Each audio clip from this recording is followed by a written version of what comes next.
Hello friend, આપનું સ્વાગત છે અંશુ કુકિંગમાં। આજે આપણે બનાવવાના છે દમ આલુ। એના માટે આપણે બટેટા ઝીણા ને મોટા બે લઈ લીધા છે, એને આપણે બાફી લીધા છે।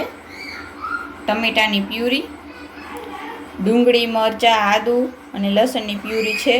આ ગાંઠિયાનો ભૂકો છે, આ તલનો ભૂકો છે અને આ મગફળીનો ભૂકો છે, માંડવીનો। તો હવે આપણે વઘાર કરશું।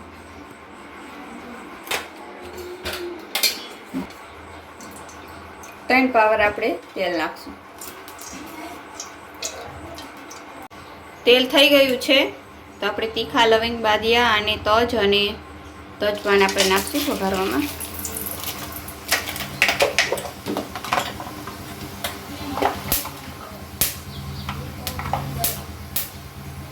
એક ચમચી આપણે જીરું નાખશું।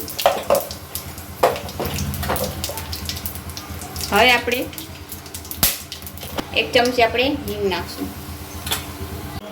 હવે આપણે ડુંગળી, લસણ, મરચાંની પેસ્ટ નાખશું, આદુની। સારી રીતે મિક્સ કરી લઈશું। તેલ એકદમ ઉપર આવી જાય ત્યાં સુધી આપણે આને પકવા દઈશું। 1 થી 2 મિનિટ સુધી પકવા દઈશું। તેલ એકદમ ઉપર આવી ગયું છે તો હવે આપણે તલનો ભૂકો નાખશું।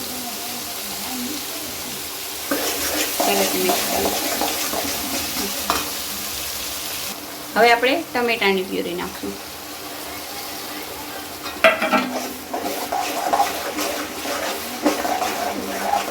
એક ચમચી હવે આપણે મીઠું ઉમેરશું। હવે આપણે બાદશાહનો ગરમ મસાલો નાખશું થોડો।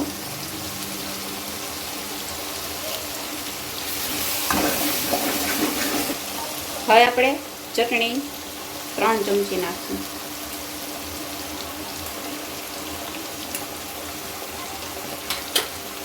અડધી ચમચી આપણે હળદર નાખશું। 1 ચમચી આપણે ધાણા જીરુંનો પાવડર। સારી રીતે મિક્સ કરી લઈશું। અડધા ગ્લાસ જેટલું પાણી નાખશું આપણે।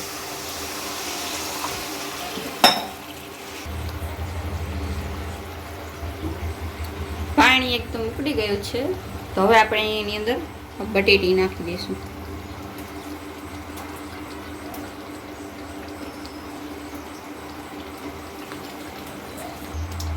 સારી રીતે મિક્સ કરી લઈશું। એક ઉકાળો આવી જાય એટલે આપણે